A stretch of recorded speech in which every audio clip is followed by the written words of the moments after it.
आदाब दोस्तों, तो चलिए आज फिर हम आप लोगों के लिए लाए देश और दुनिया की तमाम ताजा बड़ी खबरें, ब्रेकिंग न्यूज हेडलाइंस, एक एक करके तमाम बड़ी खबरें आपके सामने रखेंगे। सबसे पहली और बड़ी खबर आ रही है इजराइल से, जहां पर गाजा के लोगों को अब इजराइल सेना छोड़ना शुरू कर चुकी है। जिस तरह से 7 अक्टूबर को गाजा के ऊपर हमास की तरफ से कार्रवाई की गई थी, उसके बाद इजरायली सेना ने कुछ गाजा के लोगों को पकड़ लिया था, उनको जेल में डाल दिया था। लेकिन अब जिस तरह से गाजा में लगातार इजरायली सेना पिटती हुई दिखाई दे रही है, उसके मद्देनजर अब गाजा के सैकड़ों लोगों को इजरायली सेना ने जेलों से रिहा करना शुरू कर दिया है। इसकी पूरी जानकारी आगे आपको देंगे। साथ ही साथ अगली बड़ी खबर में आपको बताएंगे दोस्तों कि अब इजराइल के खिलाफ सीरिया ने हिजबुल्लाह की मदद कर दी है। खबर आ रही है कि सीरिया ने हिजबुल्लाह को एक बहुत बड़ी मिसाइल दे दी है, जिसके बाद इजराइल में हड़कंप मच गया। आगे इसकी भी जानकारी आपको देंगे। साथ ही साथ अगली बड़ी खबर में आपको बताएंगे दोस्तों कि WHO के चीफ का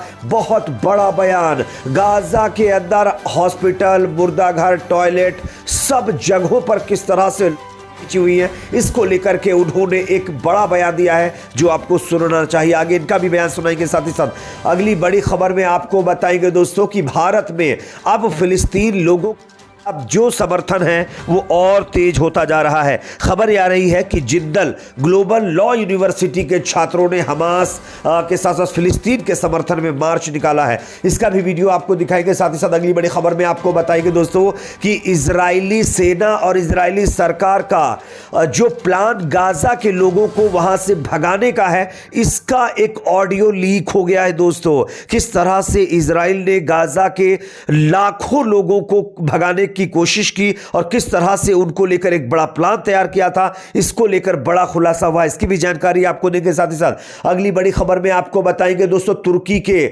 जो मुखिया हैं रेजब तैयब एर्दोगान, उन्होंने इजराइल के खिलाफ एक बड़ा ऐलान कर दिया है। क्या इसकी भी जानकारी देंगे। साथ ही साथ अगली बड़ी खबर में आपको बताएंगे दोस्तों कि इजराइल हमास पर चल रहे संघर्ष को लेकर के भारत की तरफ से बड़ा बयान सामने आया है। क्या कहा है भारत ने, इसकी भी जानकारी देंगे। उससे पहले एक छोटी सी रिक्वेस्ट करेंगे, इस वीडियो को ज्यादा से ज्यादा लाइक करिए, चैनल पर नए हैं तो सब्सक्राइब करिए। और हां, अगर आपको भी लगता है कि गाजा के अंदर इजराइल बेकसूर निहत्थे लोगों को निशाना बना रहा है, इस पर इजराइल के ऊपर कार्रवाई होनी चाहिए, तो कमेंट सेक्शन में इस पर आवाज उठाइए, 2 शब्द जरूर लिखिए। बात करेंगे पहली और बड़ी खबर की, जो कि सामने यहां पर आ रही है गाजा से।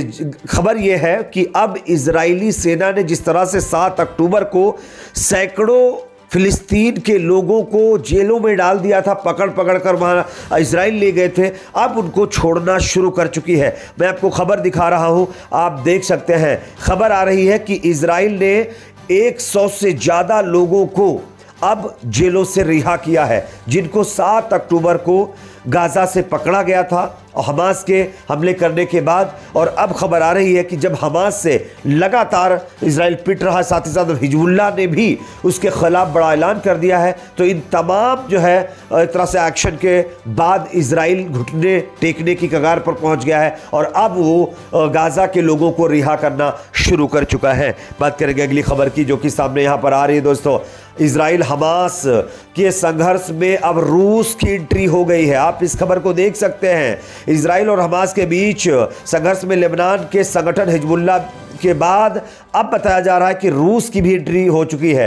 अब अमेरिकी खुफिया एजेंसियों का कहना है कि रूस का वैगनर ग्रुप हिजबुल्लाह को advance air defence missile system देने की तैयारी कर रहा है। न्यूयॉर्क पोस्ट की रिपोर्ट के मुताबिक अमेरिकी अधिकारी वैगनर ग्रुप पर भी नजर बनाए हुए हैं। आपको बता दें कि वैगनर ग्रुप रूस की एक प्राइवेट सेना थी जो कि व्लादिमीर पुतिन के साथ थी। हालांकि वैगनर के प्रमुख ने रूस में बगावत का ऐलान कर दिया था और इसके बाद वैगनर ग्रुप की विश्वसनीयता पर सवाल खड़े होने लगे थे। लेकिन अब खबर आ रही है कि वही वैगनर सेना इजराइल के खिलाफ हमास के साथ आ सकती है। और खबर यह आ रही है कि यहां पर अगर ऐसा होता है तो इजराइल की मुश्किलें और भी ज्यादा बढ़ सकती हैं। अगली खबर की बात करेंगे, जो कि सामने आ रही दोस्तों गाजा से, जहां पर WHO के चीफ का बहुत बड़ा खुलासा। आप इस खबर को देख सकते हैं। विश्व स्वास्थ्य संगठन के प्रमुख टेड्रोस एडनोम घेबियस ने आगाह करते हुए कहा है कि गाजा पट्टी में अस्पतालों को जबरन खाली कराने से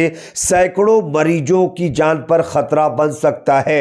WHO के प्रमुख ने कहा कि जमीन स्तर पर हालात ऐसे हैं जिसे बयां करना बहुत मुश्किल है। टेड्रोस एडनोम घेबियस ने कहा कि गाजा शहर और उत्तरी गाजा में 23 अस्पतालों को खाली करने का आदेश दिया गया है और इन हालातों में जबरन निकासी से सैकड़ों मरीज जो है खत्म हो सकते हैं। उन्होंने कहा कि जंग में 10,000 से ज्यादा लोग अब तक खत्म कर दिए गए हैं, जिसमें लगभग जो है 4,000 के करीब बच्चे शामिल बताए जा रहे हैं।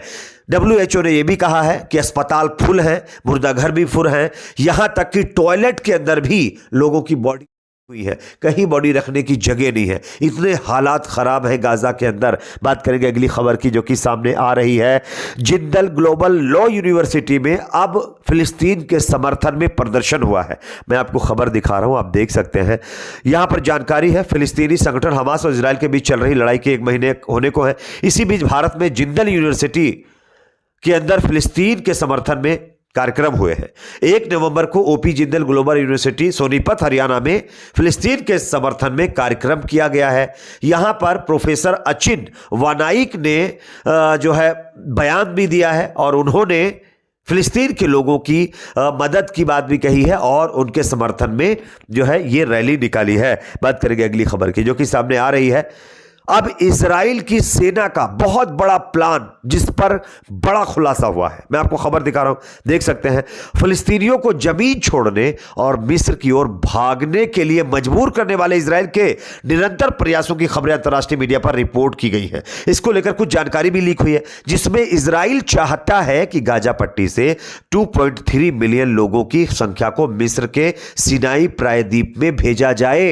हालांकि मिस्र ने इस योजना को अस्वीकृत कर दिया है और मिस्र के प्रधानमंत्री मुस्तफा मैडबोली ने उत्तरी सिनाई से कहा है कि मिस्र लाखों लोगों की बलिदान देने के लिए तैयार है ताकि कोई भी गरीब करीब ना आए। सिनाई में रेत के किसी भी कण को जो है देख कभी भी उस पर कोई स्थित थोपने की अनुमति नहीं देगा। यानी कि इजराइल की सेना और इजराइल की सरकार यह प्लान कर रही है कि गाजा के 2.3 मिलियन लोगों को गाजा से भगा दिया जाए और उनको भगाने का यहां पर प्लान तैयार किया जा रहा था, जिसका खुलासा हुआ है। बात करेंगे अगली खबर की जो कि सामने आ रही है। दोस्तों यहां पर तुर्की के राष्ट्रपति रजेब तैयब एर्दोगान ने अब इजराइल के खिलाफ बड़ा बयान दिया है। आप इस खबर को देख सकते हैं। तुर्की राज्यों के एक संगठन के रूप में हम जो स्थिति लेंगे वह अन्य संगठनों के लिए एक मिसाल स्थापित होगी। यानी कि सीधे तौर पर इजराइल को धमकी देते हुए तुर्की के राष्ट्रपति ने साफ कह दिया है कि हम जो कदम लेंगे वो दूसरे जो है संगठनों के लिए इतिहास और स्थापित होगी। यह अपने आप में बहुत बड़ी धमकी इजराइल को मिली है। अगली खबर की बात करेंगे जो कि सामने आ रही है। हमास इजराइल के बीच चल रहे संघर्ष पर भारत का बड़ा बयान सामने आया है। भारत ने हमास का हालांकि समर्थन तो नहीं किया है, लेकिन फिलिस्तीन के लोगों की आवाज उठाई है। भारत के विदेश मंत्री ने क्लियर कर दिया है कि वो आतंकवाद को स्वीकार नहीं करते, लेकिन हमें फिलिस्तीन का मुद्दा भी देखना चाहिए, उनकी भी समस्याओं का समाधान होना चाहिए। ये भारत का रुख एक बार फिर दुनिया के सामने आया। यानी कि फिलिस्तीन के साथ अभी भी भारत खड़ा हुआ है। आप किस पर कह रहे हैं कमेंट सेक्शन में बताइए। वीडियो को लाइक शेयर, चैनल को सब्सक्राइब जरूर करें।